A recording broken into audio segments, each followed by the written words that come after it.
ಚನ್ನಗಿರಿ ತಾಲೂಕಿನಲ್ಲಿ ಅತಿ ಹೆಚ್ಚು ಅಡಿಕೆ ಬೆಳೆಯುವಂತ ಚನ್ನಗಿರಿ ಕ್ಷೇತ್ರವಾಗಿದ್ದು ಮುಖ್ಯಮಂತ್ರಿಗಳಾದಂತಹ ಸಿದ್ದರಾಮಯ್ಯ ಸಾಹೇಬರು ಹಾಗೂ ಉಪಮುಖ್ಯಮಂತ್ರಿಗಳಾದಂತಹ ಡಿ.ಕೆ. ಶಿವಕುಮಾರ್ ಸಾಹೇಬರ ಕಾಳುಗುಣದಿಂದ ಉತ್ತಮವಾದ ಒಂದು ಮಳೆ ಆಗ್ತಾ ಇದೆ.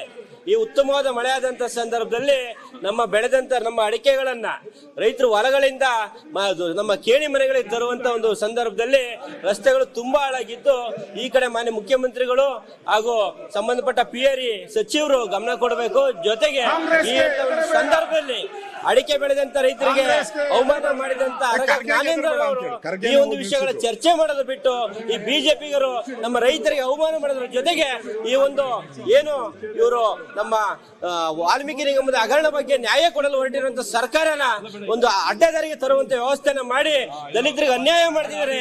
ಇದನ್ನ ನಮ್ಮ ಜನ ಯಾವುದೇ ಕಾರಣಕ್ಕೂ ದಲಿತರು ಇವರು ಕ್ಷಮಿಸಲ್ಲ. ಇವರು ಮಾಡಿದಂತ 220 ಕೋಟಿ ಹಗರಣಕ್ಕೆ ಮೊದಲು ಇವರು ಮಾಹಿತಿ ಕೊಡಬೇಕು. ಮೊದಲ ಉತ್ತರ ಕೊಡೋದ್ರ ಮುಖಾಂತರ ಇವರು ನಮ್ಮ ಸದನದಿಂದ ದಯಮಾಡಿ ತಾವುಗಳು ನಮ್ಮ ರೈತರಿಗಾಗಿರೋ ಅನ್ಯಾಯನ ಮಾತಾಡಕ್ಕೆ ಅವಕಾಶ ಮಾಡಿಕೊಡ್ಬೇಕು. ಈ ಒಂದು ಬಿಜೆಪಿ JDS ಅಕ್ರಮ ಸಂಬಂಧ ಏನಿದೆ ಇವರು ಹೊರಗಡೆ ಕಳಿಸಿ, ಮೊದಲು ಅಕ್ರಮ ಸಂಬಂಧ ಇರೋ ಹೊರಗಡೆ ಕಳಿಸಿ ನಮ್ಮ ರೈತರ ಪರವಾಗಿ ಏನು ಮಳೆಯಿಂದ ಹಾನಿಯಾಗಿರುವಂತ ನಮ್ಮ ರೈತರಿಗೆ, ಯಾಕೆ ಅಂದ್ರೆ ಅಡಿಕೆ ಗೋಟಾಗಂತ ಸಂದರ್ಭ ಬರ್ತದೆ. ಉತ್ತಮ ಬೆಲೆ ಇದೆ. ಕಾಂಗ್ರೆಸ್ ಸರ್ಕಾರ ರಾಜ್ಯದಲ್ಲಿ ಬಂದಾಗಿಂದ ಅಡಿಕೆಗೆ ಉತ್ತಮವಾದ ಬೆಲೆ ಸಿಕ್ಕಿದೆ.